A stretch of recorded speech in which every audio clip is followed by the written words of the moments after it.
I make a sweeping blow. The club is moving lower into the impact zone, not as high as you would with a wedge or a 9-iron. And then the club strikes the ball and has a level to an ascending blow. And to practice that, I will probably do this. If I have trouble doing that, I will then tee the ball on a peg, and I will try to make a level to an ascending blow and leave the peg in the ground. And that gives me kind of a sweeping action to hit the ball and drive it forward. Peg still stayed in the ground. I watched Hogan practice for. That's my 3 with Rex shaft in it, by the way. I watched Hogan practice for. Can I tell them the story about Hogan? They might like it. Certainly. I watched Ben practice for probably 12 times, and each time it was about an hour. And when Ben hit a driver, I noticed something that I had never seen before, Phil.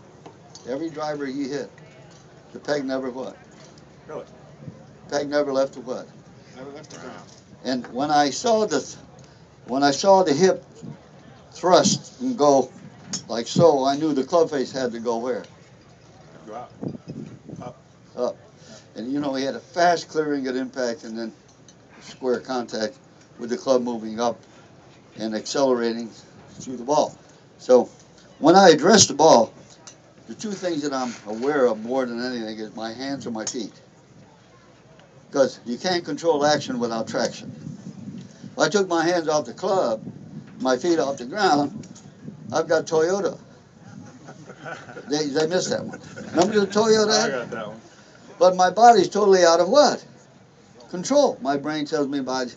But once my feet are grounded and my hands are grounded, if you want to use that word, or holding the club, once I feel control here and control in my feet, I know my body is ready to move.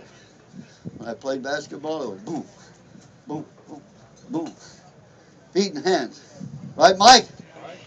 See, most golfers today are, you're very what? Very stiff and very static. tense. And you're not, your body isn't free enough and loose enough to create a free and accelerated golf swing. You're holding the club too tight. Your feet are holding the ground too tight. Your legs are too tight.